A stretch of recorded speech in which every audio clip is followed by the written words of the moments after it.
윤석열 대통령 탄핵 심판 6차 변론기일에서 곽종근 전 사령관과 윤 대통령이 정면 충돌한 가운데 후폭풍이 이어지고 있습니다. 윤 대통령을 접견한 윤상현 의원이 전한 메시지의 내용도 주목을 받고 있는데요. 오늘 김태련 경일대 특임교수, 장윤미 전 민주당 법률위 부위원장과 함께 자세한 내용 짚어보겠습니다. 안녕하십니까? 네, 안녕하십니까? 네, 지난 3일 여당 지도부가 윤석열 대통령을 접견한 데 이어서 어제 윤상현, 김민전 의원이 윤 대통령을 만났습니다. 윤 대통령은 헌법재판소에 가길 잘한 것 같다. 헌재에 나가보니 자신의 의도가 곡해돼 있었다라는 메시지들을 보냈는데요. 어떻게 좀 들으셨습니까? 일단 총 6차례의 변론이 진행됐는데요. 아무래도 윤석열 대통령 입장에서 볼 때는 처음에 국민들이 알고 계시거나 또 알려진 사항들의 어떤 사실관계가 굉장히 잘못됐다는 것들을 이번 변론을 통해서 좀 많이 증명할 수 있었던 계기가 됐거든요. 예. 아마 윤석열 대통령이 세 번째 우리 변론에 출석해서는 그 비상계엄을 할 수밖에 없었던 그 비상계엄의 취지에 대해서 조금 국민들에게 직접 아마 말씀을 하셨는데 보면 그 비상계엄이라는 것이 결국은 거대 야당의 폭주를 막기 위한 일종의 충격요법이었다. 그리고 그 부분을 통해서 국민들에게 호소하기 위한 그런 과정이었다. 이렇게 말씀을 하셨고요. 예. 그다음에 그 네 번째 김용현 전 국방부 장관의 어떤 신문을 통해서 직접 신문을 했거든요. 직접 신문을 통해서 전체적인 비상계엄의 취지는 윤석열 대통령이 얘기를 하고 전체적인 비상계엄의 판을 짠 것은 김용현 전 장관인데 김용현 전 장관이 잘못 뺏긴 포고령 그 내용에 담겨있는 내용들도 보면 윤석열 대통령 입장에서 볼 때는 단순한 충격요법이었기 때문에 어떤 그 부분을 아무도 심각하게 그 부분을 검토하지 않고 두루뭉술하게 검토했다는 부분. 그리고 아마 비상입법기구 같은 경우에도 국회를 대체할 만한 그런 비상입법기구는 본인은 전혀 모르고 김용현 전 장관이 그걸 짰고 그리고 그것을 최상목 대행에게 전달했다는 그런 것들도 다 확인된 부분이 있거든요. 그렇기 때문에 아마 그 나름대로 이 비상계엄에 대한 취지를 제대로 본인이 설명했다. 이렇게 설명이 되고 또 한편으로 볼 때는 국민들께서 알고 계시는 또는 국헌본안의 가장 큰 내용이 뭐냐 하면 곽종근 전 특수정 사령관이 대통령이 국회의원을 끌어내라고 했다는 그런 직접적인 지시를 했다고 하는데 나중에 보니까 민주당 의원이 진행하는 유튜브에 나와서는 본인이 요원이라고 했다가 옆에 있는 민주당 의원들이 국회의원이라고 정정하니까 그때부터 대통령이 국회의원을 끌어내라고 했다는 그런 지시를 했다고 했는데 마지막 이번 헌법재판소에 가서는 본인이 다시 요원도 아니고 국회의원도 아니고 인원이라고 최종적으로 정정을 했거든요. 그러다 보니까 이런 곽종근 전 특수전 사령관의 어떤 진술이 오락가락하고 지금은 본인도 이것이 요원이 맞는지 국회의원이 맞는지 아니면 인원이 맞는지 본인도 지금 헷갈리는 그런 상황이 됐거든요. 그런 부분에 있어서 어떤 굉장히 증거 능력을 탄핵한 부분 그리고 홍장원 전 국정원 차장 같은 경우에도 대통령이 직접 정치인을 체포하라고 지시했다고 했는데 지금 와서 대통령이 직접 지시한 적이 없다는 거거든요. 그리고 여인영 방첩 사령관이 체포조 명단을 줬다는 건데 불러줬다는 건데 그 부분도 본인이 작성한 메모는 없고 보좌관이 그 메모를 줬다는 거거든요. 그리고 그 메모가 검찰에 먼저 제출된 게 아니고 민주당의 박선원 의원에게 먼저 그 명단이 넘어갔다는 겁니다. 그렇기 때문에 전체적으로 아마 어떤 증거나 이런 것들이 국민들에게 알려진 것과는 전혀 다른 사실들이 이번 어떤 헌재 변론을 통해서 증명이 됐고 그렇기 때문에 또 그러한 알려진 부분들에 대한 어떤 증거의 오염의 문제 그리고 증거의 어떤 탄핵시켜 배척하는 그런 어떤 성과가 있었기 때문에 아마 윤석열 대통령 입장에서 볼 때는 헌법재판소에 나가서 본인이 나름대로 직접 변론하고 직접 어떤 신문에 참여하는 것이 나름대로 성과를 낸 것이 아니냐 이렇게 생각을 하는 것 같고 아마 최근에 실시된 여론조사에서도 보면 초반에 어떤 탄핵 찬성 여론이 굉장히 높았는데 예. 지금은 탄핵 찬성 여론이 한 50대 초반 정도 내려왔고 오히려 탄핵을 반대하는 여론이 40대 중후반까지 올라왔기 때문에 나름대로 윤석열 대통령 입장에서 볼 때는 6차례 어떤 변론 과정을 통해서 본인 나름대로 국민들에게 비상계엄에 대한 취지가 좀 충분히 설명됐고 국민들께서 알고 계신 것들 또 알려진 것과는 전혀 다른 그런 사실관계가 있었다 하는 이런 부분들을 설명할 수 있는 계기가 됐기 때문에 본인 성과가 있었다고 이렇게 생각하고 있지 않나 이렇게 보입니다. 예, 저희가 이 잠시 후 말씀하신 6차 변론길에서 나왔던 공방들은 자세하게 다뤄보도록 하겠고요. 어제 윤 대통령이 보낸 메시지 어떻게 좀 들으셨습니까? 일단 국회대에 있다라고 하는 거 아닙니까? 그러면 본인의 의도와는 다르게 알려진 사실관계들이 있다거나 뭐 정말 이야기한 것처럼 뭐 변호인까지 이야기하지만 계엄이 경고성이었고 계몽령에 가까웠다라고 하는 부분이 변론 과정에서 충분히 입증이 됐느냐? 왜냐하면 국회라고 이야기를 하니까요. 심지어 윤석열 대통령은 재판정에서는 공작이라는 이야기까지 했습니다. 예. 그러면 지금까지 나왔던 부분 유효한 변론이 있었느냐 그래 보이지는 않습니다. 김용현 전 장관 뭐라 그랬습니까? 포고령 내가 썼다라고 하지만요. 그걸 스크린을 안 거쳤습니까? 오히려 윤석열 대통령이랑 그 당시에 아니 이 부분과 관련해서 왜 전문의들을 현장에 복귀하고 처단한다고 썼느냐 그랬더니 이건 하나의 경고성으로 넣었다라고 하면서 의사를 주고받았다는 거예요. 그리고 계엄과 관련해서 포고령을 사실상 발표할 수 있는 유일한 권한을 헌법적으로 가진 사람은 윤석열 대통령입니다. 이 부분과 관련해서 어떻게 책임이 없습니까? 오히려 책임이 있다라고 드러난 거죠. 윤석열 대통령한테 국민들은 아마 되묻고 싶을 겁니다. 뭐가 곡해되었는지, 그리고 체포가 있었는지 없었는지, 뭐 위치 추적을 했는지 안 했는지, 지금 나왔던 사령관들, 이진우 전 수방사령관, 여인영 전 반첩사령관, 아주 주요 사실에 대해서 그런 사실 없다고 이야기하지 않았습니다. 답변할 수 없다라고 그랬습니다. 본인의 형사재판이 계속 중이라서 답변이 제한된다는 취지로 이야기를 했습니다. 그럼에도 불구하고 유의미한 사실관계들을 이야기했죠. 여인영 전 방첩사령관, 나 위치 추적을 사실 정치인들에 대해서 경찰청장한테 요청한 사실은 있다. 이런 게 다 위헌 위법하다는 쪽으로 가고 있습니다. 그렇다면 다시금 곡해라는 말의 의미에 대해서 새기게 되는 거죠. 공작이라는 말에 대해서. 이게 실제로 있었던 것인가? 이걸 곡해라고 할 수 있을 것인가? 본인의 입장에서 법적으로나 정치적으로 모든 책임을 지겠다고 국민 앞에 약속했음에도 불구하고 과연 그 길을 스스로 가고 있는가? 그래 보이진 않는 거죠. 그리고 소기의 성과가 없으니까 장외전을 벌이는 것처럼 보인다. 그렇게 평가하고 싶습니다. 네, 윤석열 대통령 메시지 조금 더 짚어보자면요. 윤석열 대통령이 좌파 카르텔이 강력한데 우리는 모래알이 돼서는 안 된다고도 이렇게 말했다고 윤상현 그리고 김민전 의원이 접견한 내용에서 이렇게 메시지를 전했다고 합니다. 민주당이 공작과 카르텔 이런 내용에 대해서 민주당은 공작과 카르텔 음모론으로 극우 선동에 나선다 이렇게 반발했거든요. 이 부분에 대해서는 어떻게 보십니까? 그래서 그 민주당에서 음모론으로 얘기하는 부분들 이렇게 치부할 게 아닌 게요. 어쨌든 민주당에서 주장하는 부분은 이번 비상계엄이 굉장히 위헌적이고 불법적이었다는 거잖아요. 그렇다면 그 과정이 진짜 위헌적이었는지 불법적이었는지 여부를 따지는 과정은 굉장히 화법적이고 합헌적으로 이루어져야 되는 부분이 있거든요. 그런데 지금 최근에 이루어진 어떤 헌법재판소의 일정을 보면 처음에는 보면 우리 곽종건 전 특수전 사령관이나 우리 계엄군 지휘부들의 어떤 일방적인 진술들, 어떤 검찰에서의 조사 내용이 일방적으로 그냥 계속 이렇게 피사실들이 계속 공표되고 있는 상황이었는데 이번 헌법재판소에서 실질적으로 변론을 하고 증인 신문을 해보니까 곽종건 전 특수전 사령관 같은 경우에는 검찰 조사를 받기 전에 민주당의 김병주 의원의 유튜브에 나왔거든요. 나와가지고 끌어내라고 하는 부분을 설명하는 과정에서 본인이 처음에는 요원을 끌어내라고 했다는 거예요. 요원이고 또 헌법재판소에 가서는 인원이라고 얘기했는데 이 부분 요원이라든가 인원은 부대원들을 의미할 가능성이 크거든요. 그런데 그때 유튜브에 같이 출연했던 민주당 김병주 의원이나 다른 민주당 의원들이 그것을 국회의원이라고 바로잡아줍니다.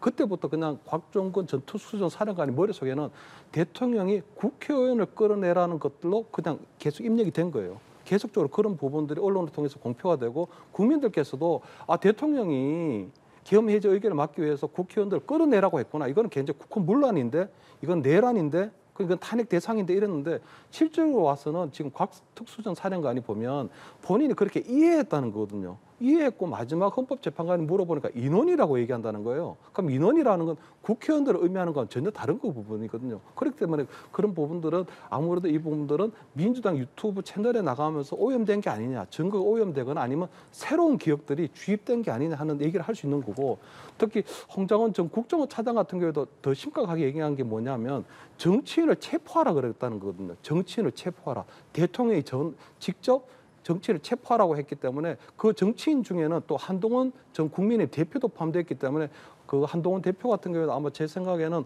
홍장원 전 국정원 차장의 전화를 받거나 아니면 그쪽에서 어떤 연락을 받고 본인이 그렇게 얘기를 하거든요. 정보기관의 어떤 신뢰할 만한 정보기관으로부터 정치인 체포에 대한 그런 믿을 만한 받았다고 했는데 지금 와서는 홍장원 전 국정차장이 얘기하는 게 뭐냐면 대통령이 직접 지시한 바가 없다는 거예요.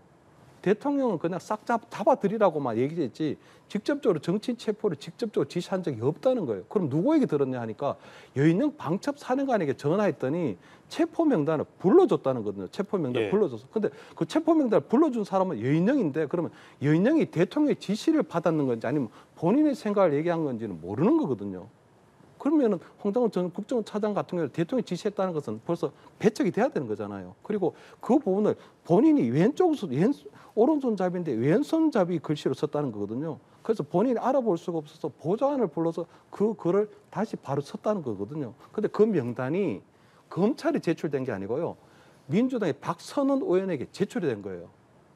네네. 그렇다면 이거는 지금 어떤 믿을 만한 신뢰에 있는 어떤 우리 국가기관에 제출된 게 아니고 민주당의 의원의 유튜브에 나왔고 민주당 의원들에게 체포조 명단이 전달이 되고 그 이후로 여론이 대통령이 전화해서 직접 지시해서 국회의원을 끌어내라 정치인을 체포하라고 했다. 이렇게 둔갑이 된 걸로 느껴질 수 있는 부분이 있잖아요. 그렇기 때문에 그 부분을 민주당에서 얘기하는 것처럼 마치 이것이 어떤 음모론적이 있는 것처럼 음모론이 있는 것처럼 이 사태를 어떤 피하려고 하는 것처럼 그런 것들로 치부돼서는 안 된다. 왜냐하면 지금부터는 처음에 어떤 경고 지휘부들이 얘기했던 그런 부분들이 일방적인 진실로 국민들이 알려졌다면 지금부터는 그 부분의 사실관계가 맞는지를 음모론적으로 시각으로 볼 게 아니라 지금부터 그 시시비비를 좀 가릴 필요가 있다. 왜냐하면 이 대통령의 지시가 있었는지 없었는지 여부가 이 국헌 문란이나 내란 제도의 핵심 사항이거든요. 그렇기 때문에 그 부분을 좀 더 자세하게 들여다볼 필요가 있다. 이렇게는 보입니다. 네, 저희가 어쩔 수 없이 이제 계속 6차 변론기일 얘기까지 함께 하고 있는데요.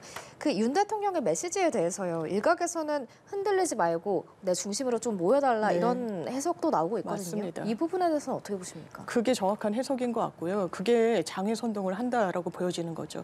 좌파 카르텔이라고 이야기를 합니다. 그러면 거기에 어느 집단들이 속하는지 아마 국민의힘 입장을 쭉 들어보면 민주당 들어가는 것 같고요. 사법부도 들어가는 것 같습니다.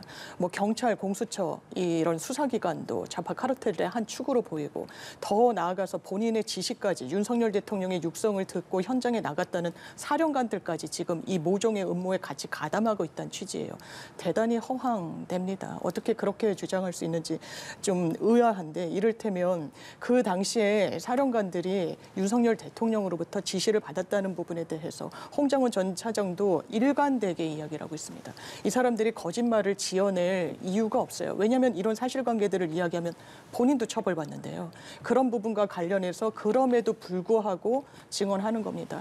처음에는 김용현 장관도 비슷한 취지의 입장이었어요. 영장실질심사에 들어가지 않았습니다. 본인 계엄에 대해서 잘못됐기 때문에 국민들께 사과드린다고까지 했어요. 그런데 윤석열 대통령이 좌파 카르텔이다. 이거 우리가 더 똘똘 뭉쳐야 된다라고 하니까 거기에 사실상 부하내동하고 있는 그런 상황으로 보입니다. 그렇다면 보수 정당이잖아요. 국민의힘은. 사법부에 대해서는요. 이 일련의 과정과 관련해서 당연히 이게 단심제입니다. 헌재는. 그러면 그 결과에는 수긍해야 되는 거예요. 그런데 어떤 광경을 보고 있습니까? 개개인의 판사들을 공격을 합니다. 그리고 정확한 판단을 못할 거라고 좌파 카르텔에 모인다고. 왜냐하면 권영세 비대위원장도 사법부에 대해서 이 영장 이런 체포영장 단계에서 비겁하다는 표현을 썼거든요. 그러면 이게 다 어디로 수렴을 합니까? 아, 결론이 윤석열 대통령한테 불리하게 나오더라도 우리는 따르지 않아도 되겠구나. 왜? 사법부가 잘못 판단하고 카르텔 속에 같이 모종의 역할을 하고. 이건 보수정당의 역할이 아닙니다. 보수정당은 더더군다나 사법부에 대해서 이런 태도 견지하면 안 됩니다. 그럼에도 불구하고 이거는 모종의 음모가 있는 것이다. 그리고 민주당의 유튜브 이 사령관들이요. 기본적으로 사실관계를 이야기하기 대단히 두려웠을 겁니다. 왜냐하면 본인이 처벌을 받아야 되고 대통령을 거론하는 그런 과정이었어요. 공익 제보자로 보호받기를 원하는 그런 동의이 있었던 거죠. 야당으로서 민주당이 그러면 우리가 할 수 있는 대책을 강구해 줄 테니 우리한테 털어놓고 그 부분과 관련해서 국민들께 정확한 사실관계를 알려드리자. 그 연장선상에서 이해하는 게 맞습니다. 이것을 모종의 어떤 카르텔이다, 음모다. 지금 윤석열 대통령은 그런 트랙으로 가고 있죠. 공작이라고 이야기를 하니까요. 이게 본인의 변론에는 도움이 될까요? 아니요. 본인의 정치적 행보에는 도움이 될까요? 아니요. 역사적 기록에는 대단히 비겁하다고 기록될 겁니다. 예. 앞서도 계속 말씀하셨던 지난 6차 변론길에 대한 질문을 좀 드려보도록 하겠습니다. 이날 707 김현태 특임단장 그리고 곽정훈 특수전사령관, 박준섭 경제수석이 증인으로 출석을 했는데 특히나 이제 계속 언급하셨던 이 곽정훈 특수전사령관의 이 질의 이 신문이 주목이 됐습니다.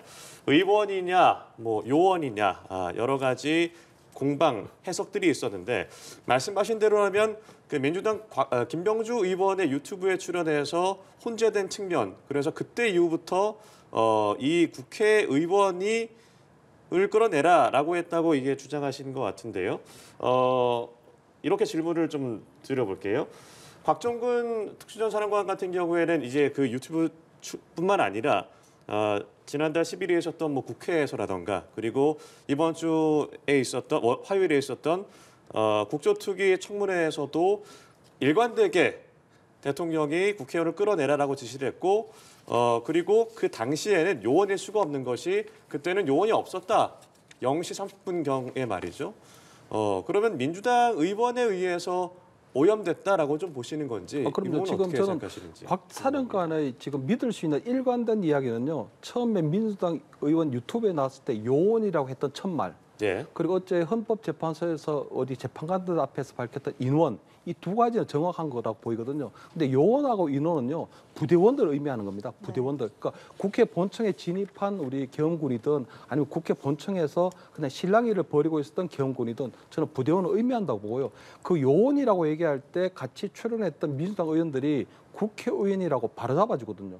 그때부터 이분 속에는 제가 볼 때는 대통령이 국회의원을 끌어내라는 것들이 이제 주입이 된 것 같아요. 예. 그 이후부터는 이제 국정조사특위든 다른 데 가서도 계속 똑같은 얘기를 하다가 결국 헌법재판소에 와서 최종적으로 인원이라고 밝혀 있는 부분이거든요. 그래서 저는 왜 저분이 그러면 민주당 유튜브에 출연했을까부터 좀 출연 동기도 좀 의심이 되는 게 저분하고 김병조 의원은 한 부대에서 함께 이 부하와 상관으로 같이 근무했다는 것도 예. 있고요. 두 번째는 이 탄핵 사태가 우리가 처음에 비상계엄 사태가 벌어졌을 때 보면 굉장히 국민적으로 볼 때는 이런 뭐 한 45년 만에 처음 맞이하는 이런 사태를 맞이해서 그 생방송으로 중계되는 그 상황을 보고 전부터 굉장히 두렵고 무섭고 이런 상황들이었거든요. 그러니까 아마 본인도 국민적 여론은 굉장히 탄핵에 대한 뭐 비상계엄에 대한 반대 여론이 높다 보니까 본인도 굉장히 두렵고 무서웠을 거라고 보이거든요. 근데 그때 이제 민주당 김병조 의원 예를 들어 뭐 출연하고 당신이 공익 제보를 하면 여러 가지 부분에서 앞으로 선처가 될 수 있을 것이다는 이런 여러 가지 얘기가 나누어졌다면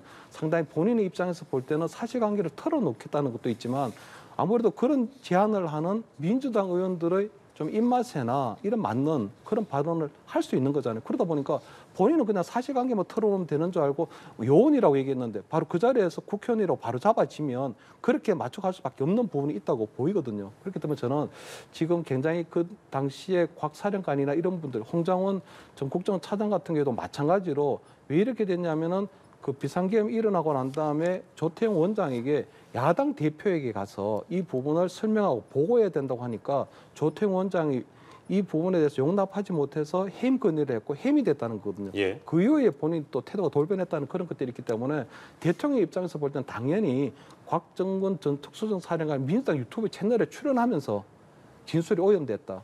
홍정은 전 국정원차장 같은 경우는 야당 대표를 찾아가자는 그 제안이 거절당하고 거기에 따라 해임이 되고 난 다음에 앙심을 품고 나름대로 새로운 진술을 만들어내는 것이 아니냐 이렇게 얘기할 수 있는 부분들이 있거든요. 왜냐하면 지금 두 분 다 얘기하는 게 보면 대통령이 국회의원을 끌어내라고 했던 국회의원이 지금 배척이 됐고요. 홍정은 전 국정원차장 같은 경우에도 대통령이 지시한 바가 없다는 부분들이 드러났거든요. 근데 본인들이 처음에 얘기할 때 그리고 언론을 통해서 국민들이 알려진 것은 대통령이 이 모든 것에 지시를 하고 관여했다는 건데 그게 지금 아니라는 게 드러난 상황이기 때문에 당연히 증거가 오염되고 이런 부분들은 아마 그때 당시에 상당히 좀 민주당 의원들하고 접촉 과정을 통해서 조금 오염되지 않았을까 하는 이런 얘기들이 나올 수밖에 없는 거죠. 예. 이게 뭐 요원이냐 의원이냐에서 인원으로 또 키워드가 네, 또 바뀌었거든요. 맞습니다. 이렇게 변경돼서 네. 신빙성이 있느냐라는 좀 의심을 받기도 하는데 이 부분은 좀 어떻게 보시는지. 기본적으로 예. 저희가 증인의 증언이나 과거 진술 같은 거 신빙성 그리고 증명력을 당연히 가늠하는 절차인 거죠. 그럼 네. 말이 바뀌었나 이 부분을 보는 겁니다. 너무나 다행히 그 당시에 유튜브에 녹화가 돼 있기 때문에 그 맥락을 정확하게 볼 수 있어요. 그럼 그 당시에 대통령으로부터 전화를 받았다는 겁니다. 현장에 있는. 없는데 싹 다 잡아들여, 싹 다 끌어내라고 했을 때 이 곽종근 전 특수전 사령관이 처음엔 요원이라는 표현을 써요. 그런데 저희도 업무를 보다 보면 네. 저도 상대방을 변호사님이라고 부를 일이 상당히 많습니다. 그러면 상대가 변호사가 아닌데도 변호사님이라고 한다거나 이렇게 될 때가 있어요. 입에 붙은 말을 하거든요. 그러니까 이 실수로 예, 그렇게 그래서 말이 요원이라고. 왜냐하면 네. 특수전 사령관이니까 요원이란 말이 왜냐하면 본인의 휘하에 거느리는 이 군 병력이 요원이니까요. 그런 이야기들을 한다는 거예요. 그런데 맥락상 보면 그 부분은 국회 본청 그러니까 가장 가운데 있는 그 예. 거기서도 본회의장 앞에서 지시를 받았다는 거예요. 그러면 그 안에 끌어내라는 대상이 누군지가 대단히 중요한 거 아닙니까? 예. 그래서 이 맥락상 거기에는 안에 들어가 있는 사람은 군 병력은 없었어요. 그 당시에 본회의장에. 그러니까 이 의원이죠라고 묻고 이건 국회의원을 말하는 거라고 바로잡으면서 그 영상이 있고 그러면 이게 정말 요원일 수도 있는 거 아닙니까? 그럼 재판 과정에서 이걸 한번 보는 겁니다. 그러니까 정영식 주심 재판관도 계속 물었던 거예요. 예. 그러니까 본인이 계속해서 일관되게 이야기하고 있는 게 있습니다. 그 당시 상황, 계엄 해제가 되기 직전의 상황이에요. 윤석열 대통령으로선 본인이 선포한 계엄이 유지되기 위해선 안에 이 국회의원들의 정적수가 차면 안 되는 상황이었어요. 그 시점에 전화를 받습니다. 그러면서 본인이 그 당시에 어떤 판단을 했느냐. 과거 진술을 보더라도 이거 공포탄이라도 쏴야 되나? 정말 문을 부수고라도 들어가야 되나? 라고 생각을 했다라는 거예요. 그리고 본인의 인식하에는 당연히 그 안에는 현직 국회의원들밖에 없었기 때문에 국회의원들을 끌어내라는 지시로 읽었다는 겁니다. 그럼 본인의 진술만 있습니까? 아니요. 그 당시에 본인의 지시를 받았던 김현태 특임단장이 이렇게 이야기합니다. 그 직후에 곽종근 사령관으로부터 전화를 자기도 지시를 받았는데 150명 이야기를 하면서 읍소하듯이 150명이 차면 안 되는데 라고 하더라. 150이라는 숫자가 왜 튀어나옵니까? 이게 의결 정족수거든요. 계엄 해제를 위한 의결 정족수가 딱 국회 제적의원의 과반이 151명입니다. 그러니까 곽종근 사령관은 그 순간에 이걸 어떻게 가공해서 이야기를 합니까? 이 의사 정족수가 차면 안 되는구나. 그리고 그 지시를 받았다는 거죠. 그리고 윤석열 대통령 지휘를 받았던 사령관들한테 책임 물리면 안 됩니다. 어떤 사실관계까지 드러나냐면요. 그 당시에 김용현 전 장관이 이 곽종근 특수전 사령관에게 지시를 막 했어요. 그런데 이걸 핸드폰으로 듣고 했을 때 이 부분과 관련해서 전투 통제실에 마이크가 켜져 있어서 이 구체적인 지시 상황을 여러 군인들이 들었다는 겁니다. 한 명의 진술이 아니에요. 이 한 명의 진술도 배척하기엔 상당히 어렵게 아주 구체성을 띠고 일관성을 갖고 있습니다. 더더군다나 그 현장에서 지시를 받았다는 사람, 그 지시를 들었다는 다른 사람들의 진술이 지금 검찰에 있을 겁니다. 그리고 형사 기록이 지금 헌법재판소에 증거로 넘어가 있어요. 저는 더는 거짓말하면 안 된다고 봅니다. 이건 국민에 대한 예의가 아니라고 생각합니다. 네, 알겠습니다. 네, 재판부가 이렇게 어디에 주목할지 그 귀추가 지금 예상이 되는데요. 헌법재판소 다음 주에도 굉장히 분주하게 돌아갑니다. 윤 대통령 탄핵 심판과 관련해서 다양한 증인들도 출석을 하고요. 남은 변론의 핵심 쟁점 뭐라고 생각하십니까? 일단 이제 2차례 정도 더 변론이 남아 있는데요. 지금 이상민 전 행안부 장관도 네. 나오거든요. 그 이상민 전 행안부 장관을 통해서는 이번 비상계엄에 있어서 가장 중요한 것이 국무회의라는 그 사전 심의를 거쳐내는 거거든요. 지금 보면은 일부에서는 보면은 그 국무회의 어떤 사전 심의 절차가 결여돼 있다 이렇게 생각을 하고 있는데 김영현 전 국방부 장관 같은 경우에는 전체적인 계엄을 판을 짰던 그렇게 보면은 국무위원회 도착하는 순서대로 그 부분들이 순차적으로 좀 동의가 됐다고 하는 부분들이 있거든요. 그렇기 때문에 이상민 전 행안부부 장관이 나와서 아마 그날 당시 어떤 국무회의에 대한 상황이라든가 또 논의됐던 내용들 이런 것들에 대해서 조금 그 부분을 아마 변론을 할 것 같고요. 두 번째 그 김용빈 그 중앙선거관리위원회 사무총장도 출석을 하는데 아마 이 부분은 아마 윤 대통령이 계속적으로 주장해왔던 그 부정선거에 대한 부분들 특히 윤 대통령이 여러 차례 담화 과정을 통해서도 보면 그 엉터리 투표지가 많이 나왔다. 그리고 선관위 어떤 개표 시스템이라든가 어떤 저산 시스템 해킹의 가능성이 있었는데 그런 부분에 있어서 중앙선관위가 제대로 대처하지 못하고 있다. 이런 부분들 계속 지적했기 때문에 네. 아마 김영빈 총장에 나와서는 그 부분에 대해서도 아마 부정선거에 대한 부분들도 어쨌든 이번 변론 과정에서 다루어지게 된다. 왜냐하면 대통령께서 보면은 꾸준히 그 부정선거에 대한 어떤 여러 가지 얘기를 해왔기 때문에 검증할 수 있는 과정들을 이번 헌법재판소에서 충분할지는 모르지만 그 부분들을 한번 변론하는 과정에 들어가야 될 것 같다는 생각이 들고요. 마지막에 그 조태용 이제 국정원장이 나오는데 조태용 국정원장 결국은 홍장원 전 국정원 차장의 어떤 정치인 체포 지시에 대해서 보고를 받은 게 있는지 조 원장 같은 경우는 전혀 그런 사실이 없다는 거거든요. 그리고 홍 전 차장 같은 경우는 지금 어떤 국정원의 정부직 회의를 할 때 원장하고 3명의 차장들 그리고 기조실장이 앉아 정부직 회의를 할 때 보고를 했다고 얘기를 했는데 나중에 와서는 그것도 그때 보고를 하지 않고 회의가 끝나고 나와서 조태용 원장한테 그냥 이렇게 귀뜸하듯이 했다는 거거든요. 그러니까 조태용 원장 같은 경우는 그것이 이 정무직 회의에서 정식 안건으로 논의도 안 됐는데 나중에 와서 이렇게 구두 보고를 하면 그 중요한 얘기를 대통령이 정치인을 체포하려고 했던 그 중요한 지시를 했다는 거를 정부직 회의가 끝나고 나서 어떤 구도 보고라든가 귀뜸 보고를 하면 전혀 알 수는 없는 거잖아요. 그렇기 때문에 아마 이 홍장원 전 국정원 차장의 정치인 체포 지시에 대한 부분도 아마 조태용 원장의 어떤 진술을 통해서 정신문을 통해서 확인하는 그런 과정이 되지 않을까 이렇게 보입니다. 네, 뭐 네. 핵심 쟁점도 궁금하고요. 또 앞으로는 아직 변론이 예정되어 있지는 않거든요. 네. 어떻게 변론이 종료가 될지 어떻게 보십니까? 예, 일단 그 여러 증인들에 대한 그 스케줄이 이미 나온 거 아닙니까? 말씀 네. 주신 대로 2월 13일이면 종결이 되는데 그 날에 완전히 모든 이 심리가 마침표를 찍을 것인지 저는 한 길 정도는 더 속행이 가능할 거라고 봅니다. 왜냐하면 이 증인들의 증언을 다 한번 왜냐하면 피청구인의 입장을 다시금 정리해서 들을 필요도 있는 것이고요. 그래서 아마 이 스케줄대로라면 3월 중순경, 초중순경에는 이 탄핵 심판 결과가 나올 것으로 보입니다. 그렇다면 지금 어느 국면으로 지금 흘러 들어가고 있느냐와 관련해선 이상민 전 행안부 장관은 국무위원이었죠. 그리고 계엄과 관련해서는 말씀 주신 대로 당연하지만 국무위원의 심의가 필요합니다. 그리고 이런 심의라는 거는요. 헌법 82조에 국법상 행위잖아요. 문서로 하게끔 돼 있습니다. 거기에 국무위원들은 부서를 했어야 돼요. 그거를 헌법재판소가 기본 중에 기본이에요. 계엄을 발표하기 위해서는. 그런데 내라고 제출할 것을 요청했습니다. 내지 못했습니다. 없을 거거든요. 그리고 없다라는 이야기가 나왔고요. 한덕수 총리 같은 경우에도 국무회의라고 할 만한 회의의 형식적인 것은 없었다고 이야기합니다. 이거는 절차적으로 완전히 위법하다는 거예요. 위헌적이라는 거예요. 저희가 위헌 위법을 가늠할 때는 절차의 위법이 있었는지 실체의 위법이 있었는지 그러니까 계엄의 요건도 되지 않았는데 계엄을 발동한 건 아닌지 그 계엄의 상황이 헌법상 무르익었는지를 한 축으로 본다면요. 그럼에도 불구하고 그게 무르익었더라도 절차를 지켜야 되는 겁니다. 전혀 지키지 않았거든요. 이거 결과가 어떻게 나올 것 같습니까? 이걸 조속하게 결론 내야 되는 그 숙제가 저는 헌재 앞에 놓여 있다고 생각합니다. 예, 그리고 이번 주에 있었던 이 대왕구로의 프로젝트에 대한 이 경제성 부족에 대해서 정부가 발표를 했습니다.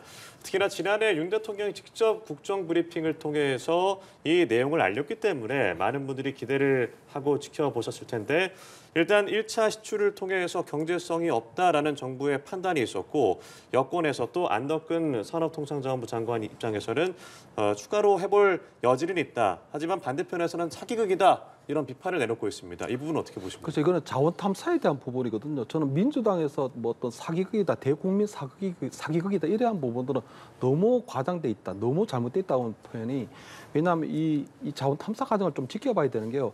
대통령의 대국민 담화가 있기 전에 벌써 이 대왕고래 프로젝트에 대한 내용들이 산업자원부라든가 한국석유공사에서 벌써 결정이 됐던 부분이거든요. 왜냐하면 산업자원부하고 한국석유공사는 벌써 작년에 갑자기 결정된 게 아니고 벌써 2, 3년 전부터 굉장히 거기에 대한 탐사를 준비를 하고 있었고요. 그 탐사를 했는데 굉장히 유의미한 데이터가 나온 거예요. 탐사를 해보면 실질적으로 시추를 해보면 이 유의미한 데이터를 통해서 실질적으로 석유나 가스가 발견될 수 있다는 가능성이 높았기 때문에 석유공사하고 산업자원부가 계속적으로 그 부분에 대해서 준비를 해왔거든요. 그렇기 때문에 아마 저는 1,000억 원 정도는 굉장히 큰 금액이죠. 굉장히 큰 금액입니다. 하지만 1,000억 원 정도는 충분히 투자할 가치가 있고 또 앞으로 한 대여섯 번 정도 더 추가 시추를 통해서 거기에 대한 내용을 확인할 필요가 있거든요. 시추 한 번에 1,000억 원이 든다는 그렇습니다. 거죠? 왜냐하면 이게 심의에 들어가는데 이게 한 2km 정도 들어가거든요. 그러니까 예. 수면에서부터 한 2km 정도에 들어가기 때문에 굉장히 고도의 기술력이 필요하고 또 자본력이 필요한 부분입니다. 그런데 동해 쪽에 계속적으로 탐사를 했는데 굉장히 유의미한 통계 데이터가 나왔으면 시추를 하지 않고서는 내용을 모르거든요. 시추를 해서 그 시료를 뽑아봐야 석유가 있는지 아니면 앞으로 가스의 가능성이 있는지 봐야 되는데 이번 대왕에서는 경제성이 낮게 놓은 거예요. 근데 그 주변에는 여러 가지로 다 연결이 돼 있기 때문에 가스나 석유가 더 있는지를 확인할 수 있는 게 있거든요. 아직 많으니까. 그렇습니다. 왜냐하면 외국 같은 경우도 한 번에 뚫어가지고 석유가 나오는 것은 사우디아라비아 정도밖에 없고요.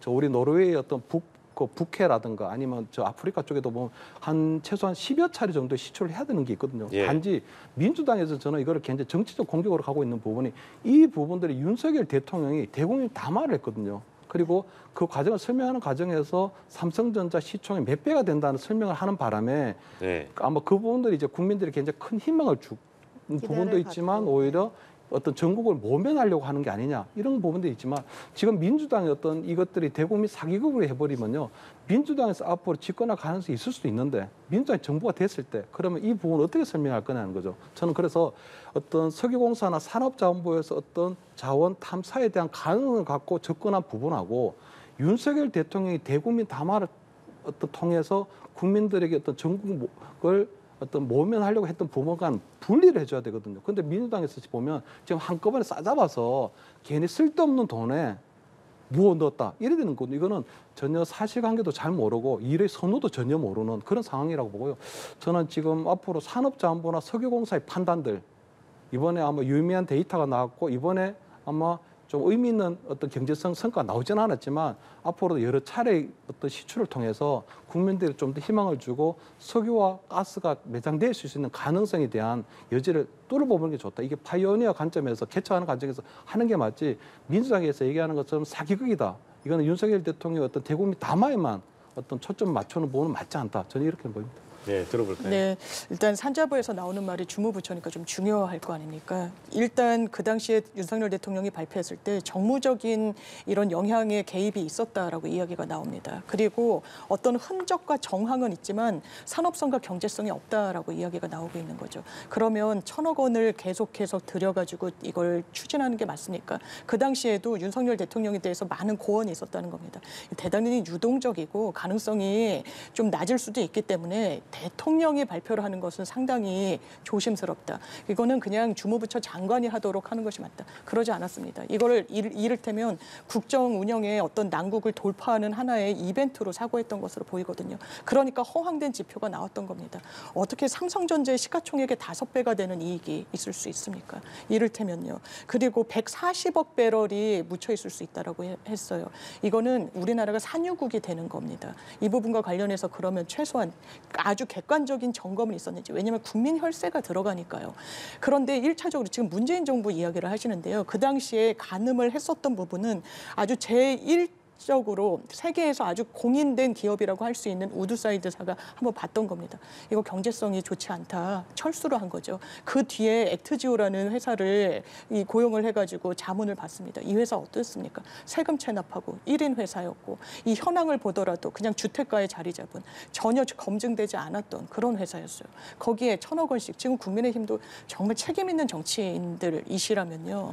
국민 혈세가 이렇게 천문학적으로 들어갔는데 계속 있을 수 있으니까 파보자라고 얘기할 수는 없는 겁니다. 지금 우리나라 경제 지표는 좋습니까? 그러면 이미 1,000억 원이 들어갔어요. 이 자문을 어떤 내용을 했는지 한번 점검을 해봐야 되겠지만 40억을 받아갔다라는 보도가 나오고 있습니다.